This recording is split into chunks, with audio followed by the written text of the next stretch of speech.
this program has been an interesting journey because it shows me the opportunities that I have in reaching out to rural communities.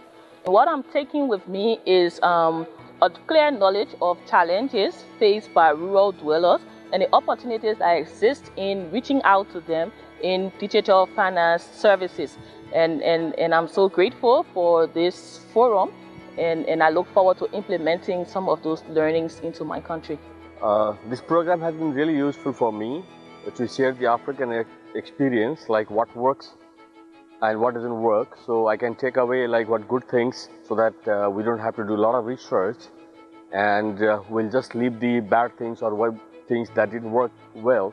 So I have the opportunity to learn from the mistakes that have been made here and capitalize on the success stories here. It's been great being here because Africa is the place where everything is happening in terms of the digital financial services. Nothing is happening in our part of the world as far as I can see. So it's great being here. It's just great learning from different experiences of different countries, different models, what has worked and again what has not worked. We hope that we can go back and then implement many of the learnings that we've gathered here. What I'm taking away from this conference is that we are going to seriously sit and see how we can explore the possibility of partnering with MNOs so that we can create this effective agent network that can save our people in Zambia. My take home from all the workshops that we've had for a week, basically I've learned that almost 60% of our clients are actually coming from the rural area. And the products that we've been designing are basically products that we've been pushing in their throats, and I don't think they can actually benefit a lot from them. So another good thing is I've learned that since banks currently are focusing on products that actually add in more money and reducing costs,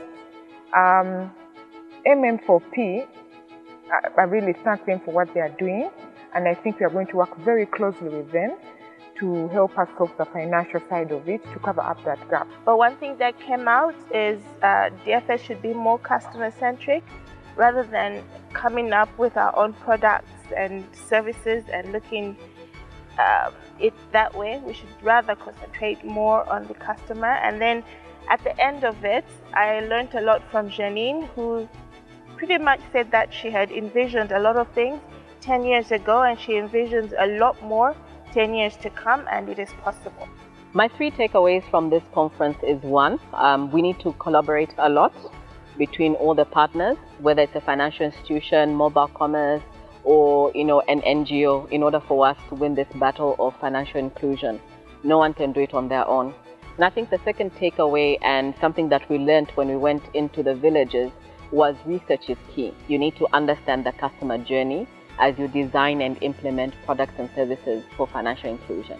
What I'm taking home is mostly the different methods and different methodologies that are being adopted by MNOs and banks to reach the rural, and I'd like to marry them to make sure that at least we have a diverse means of serving the customer at the end of the day. I participate in this program that very helpful for me to get the new knowledge, new experience to develop the new service, because the mobile finance DFS not yet implemented in the Lao. We plan to launch the pilot project within the July of this year.